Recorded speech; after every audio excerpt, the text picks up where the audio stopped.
नमस्कार दोस्तों, 2 मई 2022 के daily the Hindu editorial discussion में आपका स्वागत है। 5 आर्टिकल्स मैं यहाँ पे आपके साथ डिस्कस करने वाला हूँ। पहला है मरकरी राइजिंग। ये जो हीट वेव से रिलेटेड डेथ्स है, इनको कैसे टैकल करना है। हीट वेव कितनी तेजी से बढ़ रही है, किन किन इलाकों में ज्यादा गर्मी पड़ रही है, कहाँ पे थोड़ी बारिश हुई है, मई में यहाँ पे क्या होने वाला है, ये सब चीजों के बारे में एक आइडिया है, इसको देखेंगे। फिर अगला है भाई एंडिंग आफ्सपा। रिसेंटली प्रधानमंत्री जी ने एक भाषण दिया और उन्होंने बोला कि जल्दी ही हो सकता है पूरे देश से एफ्सपा हटा दिया जाए। कुछ राज्यों से यहाँ पे हटाया भी गया है। जैसे फॉर एग्जांपल त्रिपुरा से 2015 में हटा दिया गया था, मेघालय से 2018 में हटा दिया गया था, और लगभग कुछ दिन ही पहले आसाम, नागालैंड और मणिपुर के कुछ पर्टिकुलर इलाकों से एफ्सपा हटाया गया था।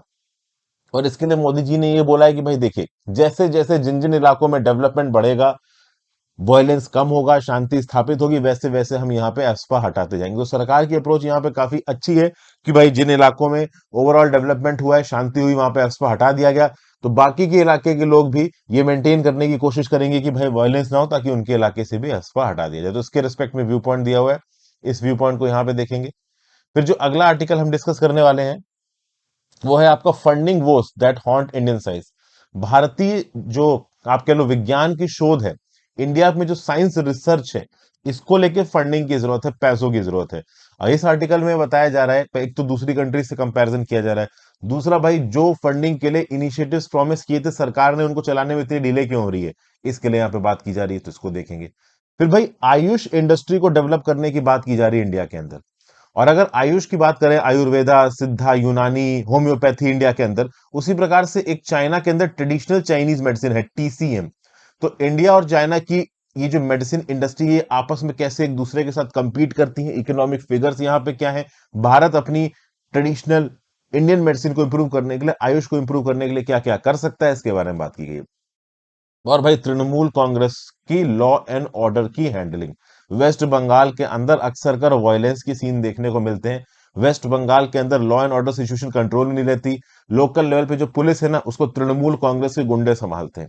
तो इस रिस्पेक्ट में तृणमूल कांग्रेस को लॉ एंड ऑर्डर के प्रति आंसरेबल होना पड़ेगा, ऐसा यहाँ पे इस आर्टिकल में बताया जा रहा है। इस आर्टिकल को देखेंगे। तो टोटल हम लोग यहाँ पे 5 आर्टिकल्स डिस्कस करने वाले हैं।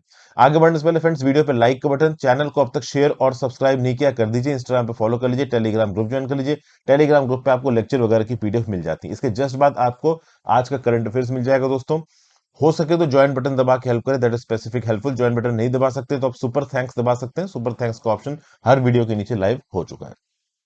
ठीक है भाई, तो चलिए सबसे पहले शुरुआत करते हैं इनविगरेटिंग द आयुष इंडस्ट्री।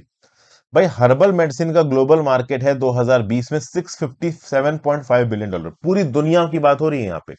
और ये 2022 तक पहुंच जाएगा $746.9 बिलियन पे।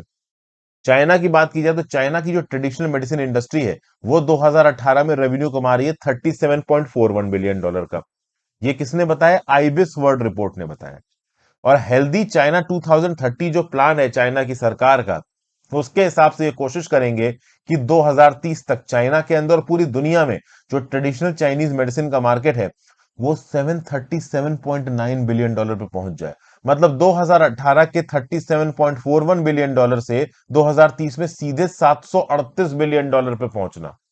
मतलब लगभग 20 गुने की ग्रोथ ये यहाँ पे टारगेट कर रहे हैं। अब अपने आप में बहुत एम्बिशियस टारगेट है, और आपको पता है चाइना जो टारगेट्स पुटअप करता है वो अचीव भी करता है। देखिए, जो कंट्री जिस चीज में अच्छी है उसकी तारीफ करना सही है और उससे सीखना जरूरी है, तो इंडिया को यहाँ पे सीखने की जरूरत है। और टीसीएम इंडस्ट्री पे बड़ा ही जबरदस्त फोकस दिया जा रहा है चाइना के अंदर। 1982 में कॉन्स्टिट्यूशन ऑफ चाइना ने फुल रिकॉग्निशन दिया टीसीएम में। फुल रिकॉग्निशन का मतलब क्या है कि भैया हेल्थ पॉलिसीज में टीसीएम को इनकॉर्पोरेट किया जाएगा। एक ही छत के नीचे कन्वेंशनल और मॉडर्न मेडिसिन के साथ टीसीएम को यहाँ पे प्रयोग किया जाएगा। मतलब टीसीएम को यहाँ पे एक कह सकते हैं ना कि स्टेप मदरली ट्रीटमेंट नहीं दिया जाएगा। इंडिया के अंदर आयुर्वेदा के डॉक्टर को अक्सर कर फर्जी डॉक्टर समझा जाता है।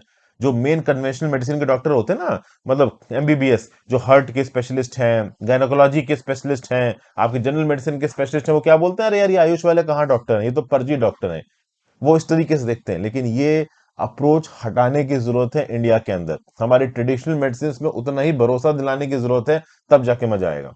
अब इंडिया के ट्रेडिशनल मेडिसिन की बात की जाए तो नेशनल आयुष मिशन आपको दिमाग में आना चाहिए। आयुष का मतलब ही होता है आयुर्वेदा, यूनानी, सिद्ध, आयुर्वेदा, योगा, यूनानी, सिद्धा, होम्योपैथी।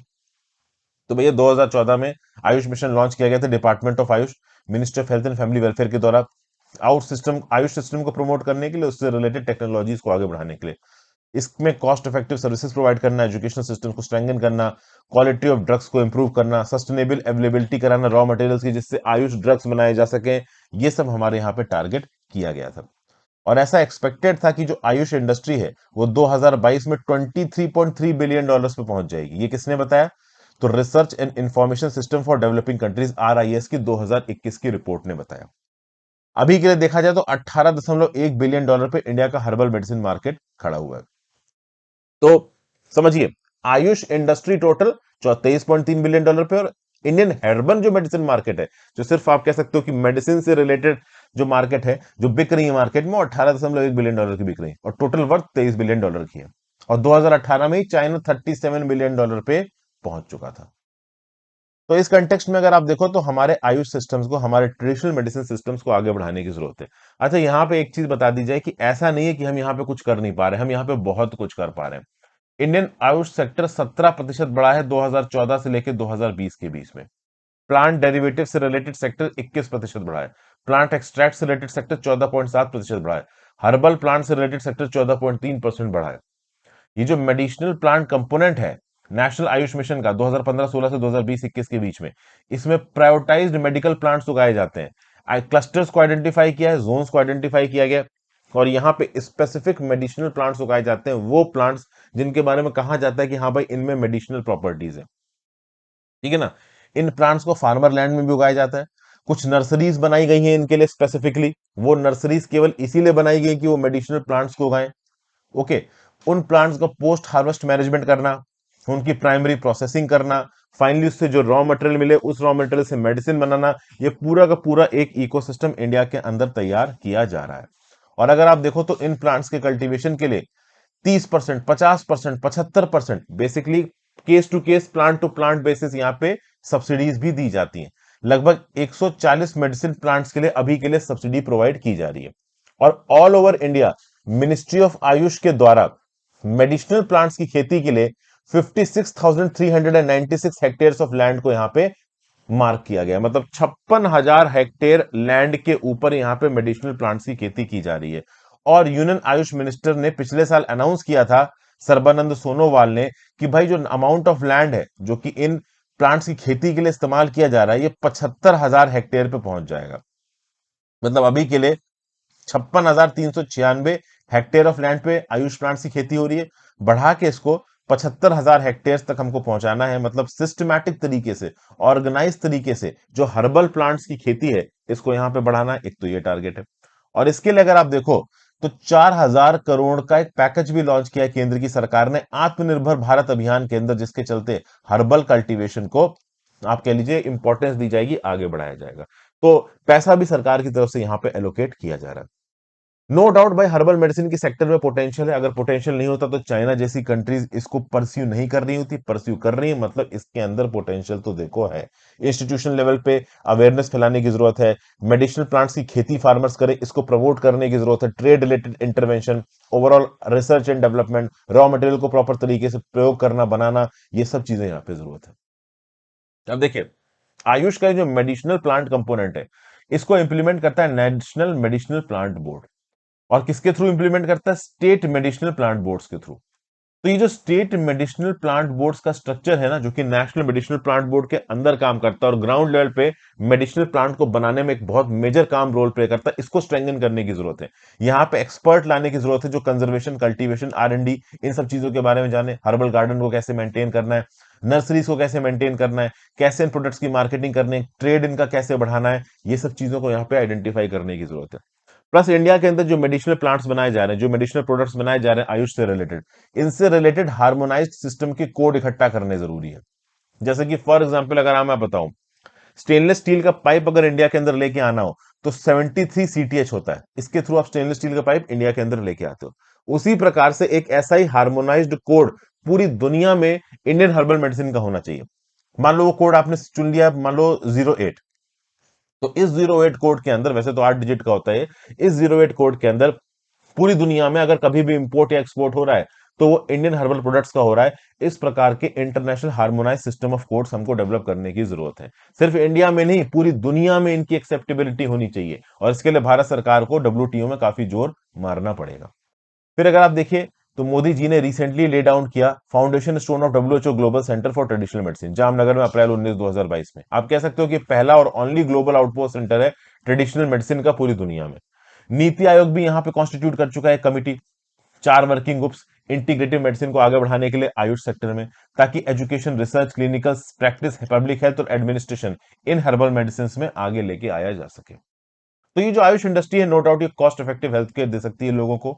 मॉडर्न हेल्थ सिस्टम के साथ अगर जेल करके इसको इस्तेमाल किया जाए, तो ये डेफिनेटली आप कह सकते हो कि एक बड़ा ही पोटेंट कॉम्बिनेशन अल्टरनेटिव हमको ऑफर कर सकती है अपने आप की बीमारी को दूर करने का।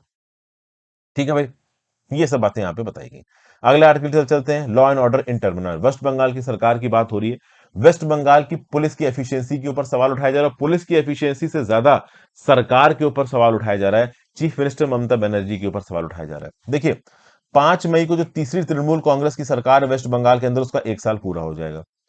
चीफ मिनिस्टर ममता बनर्जी जी 11 साल से लगातार ताकत में है यहाँ पे, और उसके बावजूद भी वेस्ट बंगाल एक पैरामीटर में बहुत पीछे रह गया है। वो ये है कि भाई लॉ एंड ऑर्डर की सिचुएशन को लेकर वेस्ट बंगाल के ऊपर अक्सर कर सवाल उठाए जाते हैं। बोगतुई विलेज जो है ये बीरभूम में 21 मार्च को वहां पे वायलेंस हुआ, 9 लोगों को मार दिया गया, जिसमें 7 वुमेन थे, एक चिल्ड्रन थी। मतलब बर्न टू डेथ। और ये क्यों किया गया? क्योंकि एक लोकल तृणमूल कांग्रेस के लीडर की हत्या हो गई थी, तो पलट के यहाँ पे वॉर किया गया, तो लोगों को तो यहाँ पे मारा गया, और उसके बाद यहाँ पे सेक्सुअल असॉल्ट हुआ है औरतों के ऊपर और बच्चियों के ऊपर। 18 साल से कम की बच्चियों के ऊपर, माइनर्स के ऊपर सेक्सुअल असॉल्ट हुआ है। और ये सब चीजें बहुत इंस्टीट्यूशनल तरीके से, रेगुलर तरीके से वेस्ट बंगाल के अंदर होती रहती हैं। तो ये जो बोगतोई वायलेंस है, फिर कांग्रेस काउंसिल का मर्डर जो हुआ था पुरुलिया झालदा में, उसके बाद सेक्सुअल असॉल्ट हुआ है वुमेन के ऊपर, माइनर्स के ऊपर। ये सब कहीं ना कहीं राज्य की सरकार के लिए एक एम्बेरसमेंट है, और इस समय पे इसको एक्सटेंसिवली कवर किया जा रहा है, क्योंकि बीजेपी ऑब्वियस सी बात है अपने फोल्ड को बढ़ाने की कोशिश कर रही है। अक्सर कर BJP versus Trinamool west Bengal के अंदर होता रहता है, और वायलेंस के इंसिडेंट्स पॉइंट आउट होते रहते हैं, और वो राज्य की सरकार की इमेज को नीचे गिराते हैं। अगर आप देखो, तो लगभग आधे दर्जन ऐसे इंसिडेंट हुए हैं जहां पे बोगतुई में वायलेंस हुआ, झालदा में मर्डर हुआ, रेप हुआ एक 14 साल की लड़की का, हांस खाली नादिया में। पार्टी में गई, वापस आई, उसके बाद ममता बनर्जी जी के स्टेटमेंट्स ही आए कि ये तो लव अफेयर था, हम कैसे रोक लें, जबकि उसका गैंग रेप हुआ था। तो इन सब चीजों के चलते ममता बनर्जी जी के ऊपर प्रेशर बहुत भयंकर है, और कलकत्ता हाईकोर्ट ने बोला सीबीआई से कि तुम इंक्वायरी करो, और राज्य की पुलिस को साइड हटा दिया। मतलब राज्य की पुलिस के ऊपर भरोसा ही नहीं है, किसको? कलकत्ता की हाईकोर्ट। तो ऑब्वियस ही बात है, यहां पे जरूरी यह है कि वेस्ट बंगाल की सरकार अपने राज्य के लोगों को दिखाए कि हाँ भाई वो लॉ एंड ऑर्डर को लेके सीरियस है, वो इंस्टीट्यूशनल तरीके से इस वायलेंस को सपोर्ट नहीं कर रहे हैं। अब सीबीआई को भी पूरी तरीके से यहाँ पे ईमानदार समझना सही नहीं है भाई। बहुत सारे चिट फंड स्कैम के जो इन्वेस्टिगेशन किए हैं सीबीआई ने, लंबे समय से किए हैं, बट सीबीआई की एरर को ना पॉइंट आउट करते हुए यहाँ पे जो ये फेल्योर दिखाया जा रहा है, जो इशू दिखाया जा रहा है, ये वेस्ट बंगाल की सरकार का फेल्योर है कि वो लॉ एंड ऑर्डर को कंट्रोल में नहीं रख पाए। और जब भी इस प्रकार का कोई इंसिडेंट होता है ना, तो वेस्ट बंगाल की सरकार अपने आप को डिफेंड करने लगती है।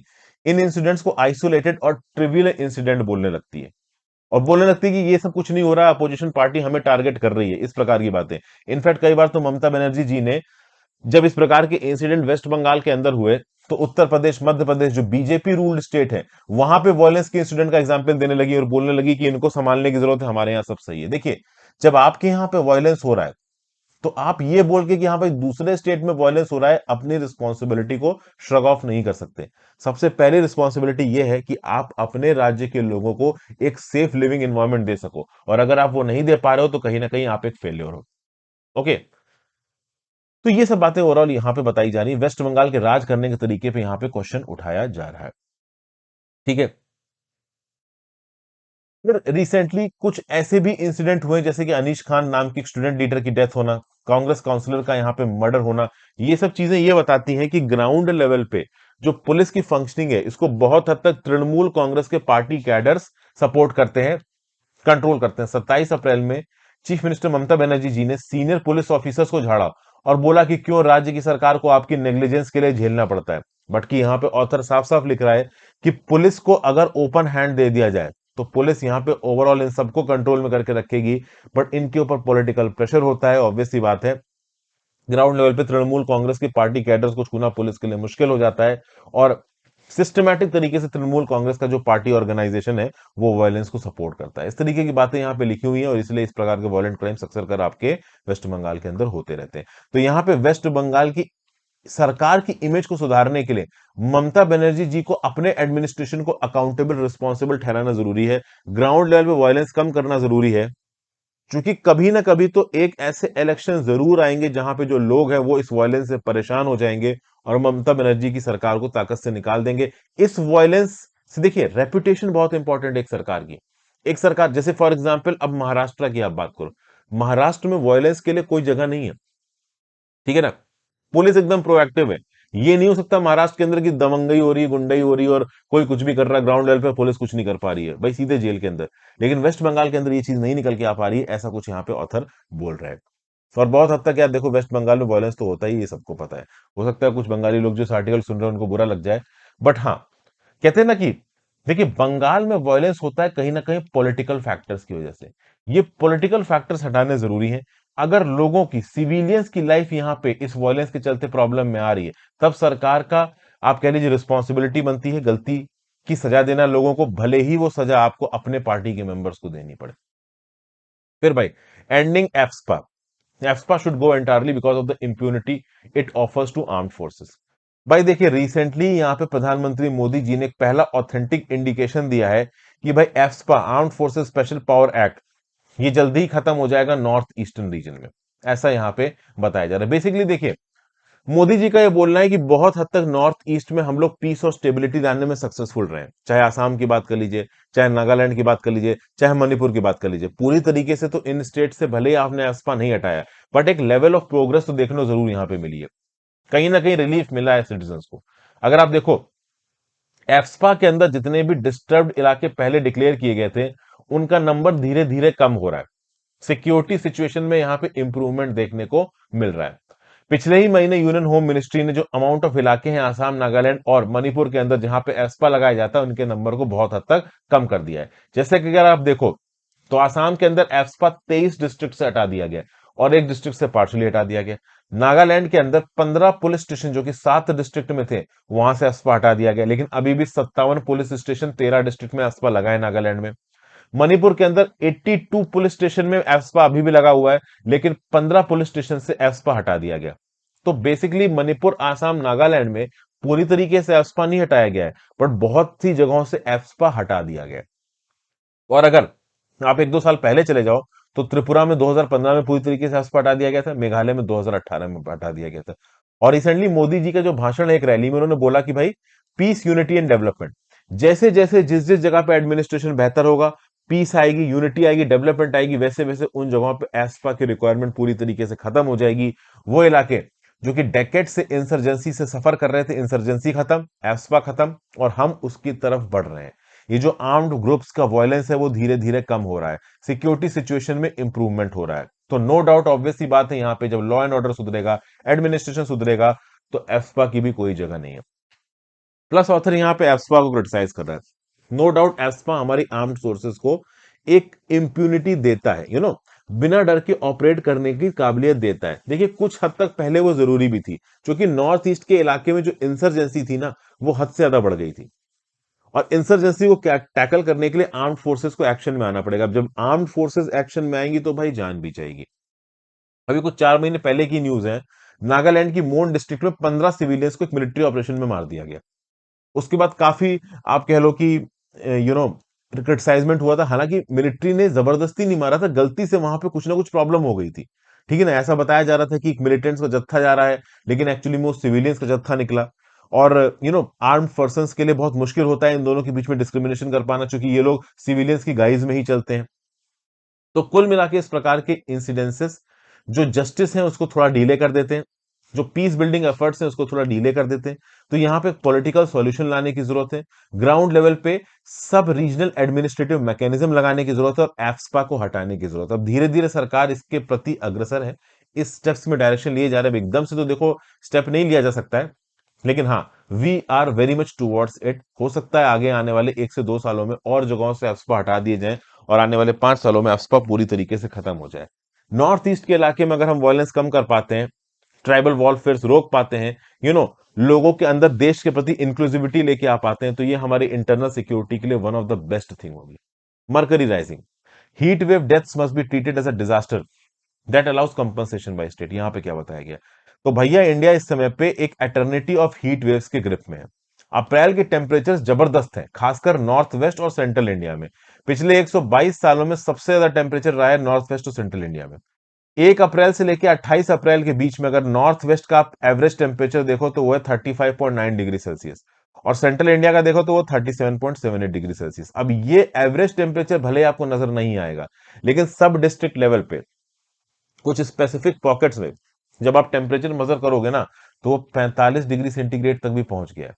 जैसे राजस्थान, पंजाब, हरियाणा, गुजरात, महाराष्ट्र, इनके बहुत से इलाकों में जो टेम्परेचर्स हैं वो 45 डिग्री सेंटीग्रेड तक पहुंच गए हैं। और जब यहां पे टेम्परेचर पहुंचेगा तो डेफिनेटली वो उसको हीट वेव बोला जाएगा। मई में ऐसा बोला जा रहा है कि टेम्परेचर्स थोड़े कम होंगे, लेकिन इंडियन मेट्रोलॉजिकल डिपार्टमेंट का बोलना है कि भाई देखो, जो नॉर्थ और वेस्ट इंडिया में रहने वाले लोग हैं उनको तो भैया अभी भी गर्मी लगने वाली है। हाँ, central India, southern India, north east India, यहां पे ओवरऑल उतनी गर्मी नहीं लगेगी। अब हीट वेव कब डिक्लेयर की जाती है? या तो जो मैक्सिमम टेम्परेचर है 40 डिग्री सेंटीग्रेड से ऊपर चला जाए, या फिर ओवरऑल कम से कम 4.5 डिग्री 5 डिग्री से ऊपर जाए तो वो हीट वेव होगी। और अगर 6.4 डिग्री सेंटीग्रेड से ऊपर चला गया नॉर्मल से, जैसे नॉर्मल रेंज मान लो एक्स है, एक्स प्लस 4.5 क्रॉस कर गया तो हीट वेव है, एक्स प्लस 6.4 क्रॉस कर गया तो सुपर हीट वेव है। ठीक है ना, सीवियर हीट वेव है। तो बेसिकली बहुत सी हीट वेव्स और सीवियर हीट वेव्स भी यहां पे देखने को मिली हैं। मतलब नॉर्मल से टेम्परेचर 5 डिग्री सेंटीग्रेड से ऊपर चला गया, कुछ जगहों पे 6.4 डिग्री सेंटीग्रेड से ऊपर चला गया। आप देखिए ना, नॉर्थ वेस्ट के लिए जो एवरेज टेम्परेचर है वो 35.9 डिग्री सेल्सियस है, और कुछ जगहों पे 45-46 डिग्री सेंटीग्रेड भी टेम्परेचर पहुंच गया। तो हीट वेव तो आई गई ना वहां पे। अब वजह क्या बताई जा रही है इन हीट वेव्स की? इनको तो खैर विनीत सर ने भी अलग से वीडियो बनाया, मैंने पहले की आर्टिकल्स में भी आपको बताया कि रेन बियरिंग वेस्टर्न डिस्टर्बेंसेस नहीं आए। ये इंडिया है, मेडिटेरेनियन से हवाएं आती हैं और हमारे नॉर्थ वेस्ट पोर्शन में बारिश करवाती हैं। वो इस बार ज्यादा आई नहीं है। ठीक है ना, वेस्टर्न डिस्टर्बेंसेस की वजह से बारिश हुई नहीं है। सेंट्रल पैसिफिक में कूल टेम्परेचर जिसके थ्रू ला लीना आना था। ला लीना इंडिया के ऊपर बारिश बढ़ाता है, लेकिन ये ला लीना भी इंडिया में बारिश नहीं ला पाया है। इसके कॉजेस को इन्वेस्टिगेट किया जा रहा है, लेकिन ये एक्चुअली में एक अनयूजुअल अकरेंस है और हमारे लिए एक अच्छी खबर नहीं है। अप्रैल में 5 वेस्टर्न डिस्टर्बेंसेस थे, लेकिन कोई भी इतना स्ट्रांग नहीं था जो बारिश करवा पाए। अब बारिश की बात की जाए तो बारिश आईएमडी ने फोरकास्ट किया है लॉन्ग पीरियड एवरेज की 99% होगी। 87%, 87 सेंटीमीटर जो बारिश होती है ना लॉन्ग पीरियड एवरेज, जो इस बार 88 से 87 किया जा रहा है, इसकी 99% बारिश होने वाली है। और आप कह सकते हो कि मई के लेटर पार्ट में केरला में मानसून पहुंच जाएगा। अगर बारिश की आप बात करो तो अप्रैल ने रिकॉर्ड तोड़ दिया है पिछले कई सालों का बारिश का, लेकिन ये बारिश हुई है साउदर्न पार्ट ऑफ इंडिया में, north eastern part of India में। जो सेंट्रल इंडिया में रह रहा है, नॉर्थ वेस्ट इंडिया में रह रहा है, उसको तो बारिश की एक बूंद देखने को नहीं मिली। मैं मुंबई में रह रहा हूं, यहां पे एक बारिश मतलब एक बूंद नहीं बरसा है। लेकिन हाँ, साउथ इंडिया की बात करो, नॉर्थ ईस्ट इंडिया की बात करो, खतरनाक पानी बरस रहा है वहां पे। तो अप्रैल में पानी काफी बरसा है इन इलाकों में, लेकिन central India, north east India में नहीं बरसा है। भयंकर गर्मी पड़ी है। मई में भी बताया जा रहा है 9% ज्यादा बारिश होगी नॉर्मल से, लेकिन मई में जो बेस इफेक्ट होता है वो बारिश का कम होता है, कम बारिश होती है नॉर्मल कर मई में। मई के लेटर पार्ट से बारिश शुरू होती है और मेन बारिश आती है जून जुलाई में, मानसून जब आता है, और वो भी लिमिटेड इलाकों को अफेक्ट करता है। मानसून में भी उत्तर प्रदेश और सेंट्रल इंडिया जैसी जगहों पर बारिश ज्यादा होती नहीं है। वेस्टर्न जो बेल्ट है आपकी, कोस्टल बेल्ट और नॉर्थ ईस्ट के इलाकों में ज्यादा बारिश होती है। अब इन सब की वजहें क्या बताई जा रही हैं? देखिए, इंडिविजुअल वेदर इवेंट्स को आप कभी भी ग्रीन हाउस गैस लेवल्स के साथ जोड़ नहीं सकते। ये तो हमको ही पता है कि भाई ग्लोबल वार्मिंग बढ़ रही है, ग्रीन हाउस गैसेस के एमिशन बढ़ रहे हैं, जिसके चलते एक्सट्रीम रेन इवेंट्स देखने, मतलब कुछ जगहों पे एकदम ही बहुत ज्यादा पानी बरसता नजर आएगा, और कुछ जगहों पे जब पानी बरसना होगा कम बरसने की बजाय बरसेगा ही नहीं लंबे समय तक। वो बरसेगा तो झमझमा के बरसेगा, रुकेगा ही नहीं, सारी फसलें उड़ा ले जाएगा। तो जो ग्रीन हाउस गैस एमिशंस बढ़ रहे हैं ना पूरी दुनिया में, ग्लोबल वार्मिंग हो रही है ना, इससे इरेटिक अनप्रिडिक्टेबल वेदर इवेंट्स आ रहे हैं, आगे भी आने वाले समय में आने वाले हैं। ठीक है ना। तो भाई स्टेट को डिजास्टर मैनेजमेंट प्लान बनाना पड़ेगा, हीट वेव्स के साथ डील करने के लिए प्रॉपर एक प्रोग्राम बनाना पड़ेगा। ये हीट वेव्स हमारी फसलों को भी तबाह करेंगी, हेल्थ को भी तबाह करेंगी। पिछले 50 साल का अगर आप डाटा देखो तो 17,000 लोगों की मौत हुई है। और ये हीट वेव्स किस प्रकार से, किस इलाके में, किस इंटेंसिटी के साथ आएंगी, हमें ज्यादा पता नहीं है। तो हमें एक होलिस्टिक प्रिपरेशन पहले से ही अपनी करके रखनी पड़ेगी। और डिजास्टर के अंदर अब हीट वेव को भी एक डिजास्टर मान के यहां पे लोगों को हर्जाना कंपनसेशन देने की जरूरत है, क्योंकि ग्लोबल वार्मिंग के साथ हीट वेव आएगी। अब किस पर्टिकुलर इलाके में कितनी आएगी ये हम प्रेडिक्ट नहीं कर सकते, क्योंकि बहुत ही अनप्रिडिक्टेबल है इस ग्लोबल वार्मिंग का आउटकम। बट हाँ, हीट वेव को एक डिजास्टर बता के समय पे लोगों तक हेल्प पहुंचा के उनके लिए हम एक लिमिटेड कुशन तो दे सकते हैं रिलीफ का। क्योंकि जब एकदम से हीट वेव से इंसान अफेक्ट होता है तो कहीं ना कहीं वो परेशान होता है, तो उस समय पे अगर हेल्प मिल जाएगी तो काफी मदद हो जाएगी। ये ओवरऑल इस आर्टिकल में बताया गया है। ठीक है भाई, नेक्स्ट करते हैं funding woes haunt Indian science. NRF could be a game changer by its intent of democratization of knowledge base. यहां पे बात की जा रही है कि इंडिया के अंदर जो साइंस एंड डेवलपमेंट की फंडिंग है वो बड़ी कमजोर पड़ी हुई है, और इसमें हम लोग क्या क्या कर सकते हैं। देखिए, पहले के समय पे, पुराने समय की बात करें तो साइंस मोनास्टिसिज्म की तरह था। मतलब फॉर एग्जांपल मान लो किसी को धर्म की तरफ जाना है, ठीक है ना, ज्ञान की तरफ जाना, तो वो पढ़ने लगेगा, भगवान की पूजा करने लगेगा, धार्मिक चीजों के में इंटरेस्ट दिखाएगा। उसी प्रकार से पुराने जमाने में साइंस में जो राजा महाराजा होते थे वो बहुत कम इंटरेस्ट लेते थे। एंशियंट में और मीडियल में भी बहुत कम ही ऐसे राजा रहे हैं जो साइंस में ज्यादा इंटरेस्ट लेते हो। साइंस कौन करता था? कुछ आप कह लो इनलाइटेंड और म्यूनिफिशेंट एलिट्स, जैसे राजा जयसिंह ऑफ जयपुर, वो बड़े साइंस में इन्वॉल्व थे, लेकिन हर राजा इन्वॉल्व नहीं था। उसी प्रकार से कुछ ऐसे इंडिविजुअल्स थे जो अपना खुद का पर्सनल फंड लगा के यहाँ पे साइंस एंड टेक में इंटरेस्ट रखते थे। सबके अंदर इंटरेस्ट नहीं था साइंस के बारे में रिसर्च करने का, नॉलेज जनरेशन का। आज हम उस जमाने में पहुंच चुके हैं जब दुनिया में सरकारें बहुत पैसा खत्म करती हैं, साइंटिस्ट वगैरह से रिसर्च कराती हैं, क्योंकि उनको पता है कि जितना ज्यादा साइंटिफिक रिसर्च में हम पैसा देंगे उतना ही सोशल एडवांसमेंट होगा, उतना ही हमारा देश आगे बढ़ेगा। अब इंडिया की बात की जाए तो इंडिया के अंदर R&D में प्राइवेट सेक्टर बहुत कम पैसा खत्म करता है। ज्यादातर पैसा खत्म किया जाता है सरकार के द्वारा। और सरकार भी ओवरऑल अगर आप ग्लोबल स्टैंडर्ड्स के हिसाब से देखो तो R&D में काफी पैसा कम खत्म कर रही है। जीडीपी की बात की जाए तो पिछले एक डेकेड से सालाना 0.6 टू 0.8% जीडीपी साइंटिफिक रिसर्च के लिए एलोकेट की जाती है। यूएस और चाइना से ये नंबर बहुत ज्यादा है, वहां पे आराम से 3 से 5% रिसर्च एंड डेवलपमेंट में खर्चा जाता है। अगर पूरी दुनिया का खर्चा आप उठा के देखो रिसर्च एंड डेवलपमेंट में, तो पूरी दुनिया में अगर 100 रुपए खत्म किए जा रहे हैं रिसर्च एंड डेवलपमेंट में, तो इंडिया 1 से 3 रुपए खत्म करता है, यूएस 25 रुपए खत्म करता है, चाइना 23 रुपए खत्म करता है। मतलब ये लोगों का जो रिसर्च एंड डेवलपमेंट में खर्चा है बहुत ज्यादा है। और इसीलिए अगर आप देखो तो इंडिया के अंदर जो अंडर फंडिंग है वो हमारी साइंटिफिक रिसर्च को कहीं ना कहीं ब्लॉक कर रही है। जो क्वालिफाइड रिसर्चर्स इंडिया के अंदर अवेलेबल है वो बहुत कम है। ग्लोबल साइंटिफिक रिसर्च में हम काफी पीछे हैं। वर्ल्ड बैंक के स्टैटिस्टिक्स देखे जाएं तो 2017 में प्रति मिलियन पीपल, 10 लाख लोगों के अंदर हमारे पास केवल 255 रिसर्चर्स हैं इंडिया के अंदर। वहीं पे अगर आप इसराइल चले जाओ तो इसराइल में हर 10 लाख लोगों पे 8,342, 8,343 रिसर्चर्स है। स्वीडन में हर 10 लाख लोगों पे 7,597 रिसर्चर्स है। साउथ कोरिया में हर 10 लाख लोगों पे 7,498 रिसर्चर्स है। फिर अगर आप बात करो तो हर 1 लाख की आबादी पे इंडिया में केवल 15 रिसर्चर्स हैं। यूएस में कितने हैं और चाइना में कितने हैं? तो यूएस में है 111 और चाइना में है 423। तो नंबर ऑफ रिसर्चर्स भी हमारे यहाँ पे कम है। अब आप बोलोगे सर नंबर ऑफ रिसर्चर्स कौन है? जो एमफिल कर रहे हैं, जो आपके पीएचडी में इन्वॉल्व है, इस प्रकार के लोगों को, जो एमटेक कर रहे हैं, इस प्रकार के लोगों को आप यहाँ पे रिसर्चर्स बोलते हो। बहुत हद तक इसके लिए बजटरी एलोकेशन रिस्पॉन्सिबल है। हमारे देश में रिसर्चर्स तब आगे आएंगे जब उनको रिसर्च के फील्ड में स्कोप दिखेगा, और रिसर्च के फील्ड में स्कोप दिखाने के लिए आपको पैसा खर्चना पड़ेगा। अब हमारे यहाँ पे R&D में जो भी पैसा खर्चा जाता है ज्यादातर चला जाता है डीआरडीओ के पास, डिपार्टमेंट ऑफ स्पेस के पास, डिपार्टमेंट ऑफ एटॉमिक एनर्जी के पास। केवल 30 से 40% पैसा पहुंचता है इन एजेंसीज के पास, जैसे कि Indian council of agriculture research, council of scientific and agriculture research, department of science and technology, department of biotechnology, ministry of earth sciences, Indian council of medical research. इनके पास एक बड़ा चंक पैसा पहुंचना चाहिए था, लेकिन केवल 30 से 40% पैसा इनके पास पहुंचता है। ज्यादातर पैसा खा जाते हैं डीआरडीओ, डिपार्टमेंट ऑफ स्पेस और डिपार्टमेंट ऑफ एटॉमिक ऑर्गेनाइजेशन जैसे ऑर्गेनाइजेशन।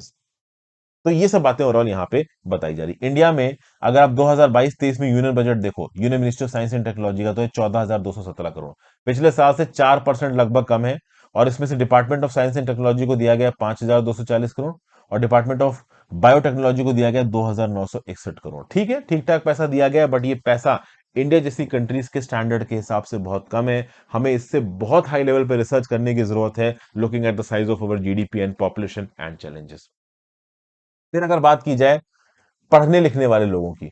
2011 से लेकर 2018 के बीच में फंडिंग तो भैया हमारे रिसर्च डेवलपमेंट में ज्यादा बढ़ी नहीं है, लेकिन नंबर ऑफ यूनिवर्सिटीज जो रिसर्च एंड डेवलपमेंट के कोर्सेज ऑफर करती हैं वो जरूर बढ़ गई हैं। 752 से 1016 यूनिवर्सिटीज हो गई। डॉक्टोरल डिग्रीज 10,111 से 24,474 हो गई 2011 से 2018 के बीच में। तो scientific work as a career option बहुत तेजी से बढ़ा है। लेकिन क्या इन सारे साइंटिस्ट को ग्राउंड लेवल पे सरकार की तरफ से इनफ सपोर्ट मिल रहा है? जवाब है नहीं। यहां पे भाई एक new generation of researchers from the universities को आगे बढ़ाने की जरूरत है। और ओवरऑल इस डिमांड को रियलाइज करने के लिए भारत सरकार ने एक फंड चालू किया था, नेशनल रिसर्च फाउंडेशन। एक प्रकार की फंडिंग एजेंसी थी जिसका टारगेट यह था कि 2021-22 के बाद से हम 10,000 करोड़ रुपए सालाना एलोकेट करेंगे अगले 5 सालों के लिए नेशनल रिसर्च फाउंडेशन के थ्रू, ताकि जो लोग रिसर्च में अपने आप को इन्वॉल्व कर रहे हैं उनको यहाँ पे बैक एंड से सपोर्ट किया जा सके। चाहे वो साइंस में रिसर्च कर रहे हो, सोशल साइंसेज में रिसर्च कर रहे हो, किसी भी फील्ड में रिसर्च कर रहे हो, नेशनल रिसर्च फाउंडेशन के थ्रू सालाना 10,000 करोड़ एलोकेट किए जाएंगे। ये 2021 के बजट में बताया गया था। अपने आप में बड़ा ही मेमोथ इन्वेस्टमेंट मतलब अनाउंसमेंट था ये। प्रिंसिपल साइंटिफिक एडवाइजर जो के विजय राघवन थे वो इस आइडिया के पीछे बताए गए थे, इनकी भी तारीफ की गई थी, सरकार की भी तारीफ की गई थी। और आप ये कह सकते हो ये particular idea national education policy के साथ जेल कर रहा था। अच्छी बात है। एनआरएफ से एक्सपेक्ट किया गया था, नेशनल रिसर्च फाउंडेशन से, कि वो एक मेरिट बेस्ड आप कह लो रिलायबल ऑर्डर को यहां पे बनाएगा, peer to peer funding, research funding की तरफ ध्यान देगा, एक कल्चर ऑफ रिसर्च को डेवलप करने के प्रति अग्रसर करेगा हमें। लेकिन प्रॉब्लम पता है क्या है? प्रॉब्लम यहां पे ये है कि क्या ये पैसा रिलीज हुआ? ऐसा तो लग नहीं रहा कि ये रिलीज हुआ। अच्छा, उसके बाद मैं आपको एक और बता देता हूं। ऐसा नहीं है कि 2021 के बजट में केवल यही 10,000 करोड़ एलोकेट किए गए थे। लगभग 4,000 करोड़ रुपए एलोकेट किए गए थे 5 सालों के लिए कि डीप ओशन रिसर्च कराई जा सके, बायोडाइवर्सिटी कंजर्वेशन में पैसा लगाया जा सके, 4 सेंटर्स ऑफ वीरोलॉजिकल रिसर्च को बनाने की बात की गई, हाइड्रोजन एनर्जी पे इन्वेस्ट करने की बात की गई। बट क्या ये हुआ? क्या एनआरएफ के थ्रू हजारों की तादाद में कॉलेजेस के पास, रिसर्च यूनिवर्सिटीज के पास पैसा पहुंचा? नहीं पहुंचा। अभी तक इस एनआरएफ वाली स्कीम को कैबिनेट का अप्रूवल भी नहीं मिला है, और 2022 के बजट में इस एनआरएफ के बारे में कोई बात ही नहीं हुई। तो 2021 में जब आप इतनी बातचीत के बाद 10,000 करोड़ इसको एलोकेट कर रहे हो, 4,000 करोड़ डीप ओशन रिसर्च में एलोकेट कर रहे हो, तो उसको ग्राउंड लेवल पे अप्रूव तो करो, पैसा रिलीज तो करो। आपने 2021 में अनाउंसमेंट कर दिया, अब तक कैबिनेट का अप्रूवल नहीं मिला है, पैसा रिलीज हुआ नहीं है, 2022 के बजट में कोई बात हुई नहीं है। तो इस प्रकार का सिस्टम देखो चल नहीं पाएगा। इंडिया को अपना पोटेंशियल मीट करना है, एक वाइब्रेंट और रिस्पॉन्सिव फाइनेंशियल सिस्टम बनाना है, पार्टिसिपेटिव लेस ब्यूरोक्रेटिक अप्रोच के साथ आगे बढ़ना जरूरी है। यहाँ पे साइंटिफिक इंस्टीट्यूशंस की ऑटोनॉमी को मेंटेन करना जरूरी है, इसके लिए इनके पास पैसा पहुंचाना जरूरी है। इंडिया तब तक साइंटिफिक रिसर्च में ग्लोबल लीडर नहीं बन सकता जब तक हमारी देश की सरकार रिसर्च और डेवलपमेंट में पैसा नहीं खत्म करती। हमें चाइना से यहाँ पे सीखने की जरूरत है। ये जो एक्टिविटीज है कि हाँ भाई बजट में 10,000 करोड़ अनाउंस कर दिया और अब तक उसको अप्रूव नहीं किया गया, कैबिनेट तक ने अप्रूवल नहीं दिया है, ये देखो चल नहीं पाएगा। चाइना आज की डेट में वर्ल्ड लीडर बना है साइंटिफिक रिसर्च में। क्यों? चूंकि उनकी सरकार ने प्रोएक्टिवली ग्राउंड लेवल पे अपने रिसर्चर्स को सपोर्ट किया है। ये भारत को भी करने की जरूरत है। एक साल में आपने अनाउंसमेंट किया और दूसरे साल में उस अनाउंसमेंट को अप्रूव तक नहीं किया, ये स्टेप्स चल नहीं पाएंगे, लॉन्ग टर्म में इंडिया के लिए बेनिफिशियल नहीं है। तो ये था आज का एडिटोरियल डिस्कशन दोस्तों। आई होप आपको कुछ ना कुछ सीखने को मिला हो। Thank you for watching. Have a great day. Video को लाइक और शेयर करके जाइए। जॉइन बटन दबा दीजिए। सुपर थैंक्स दबा दीजिए। Have a great day friends.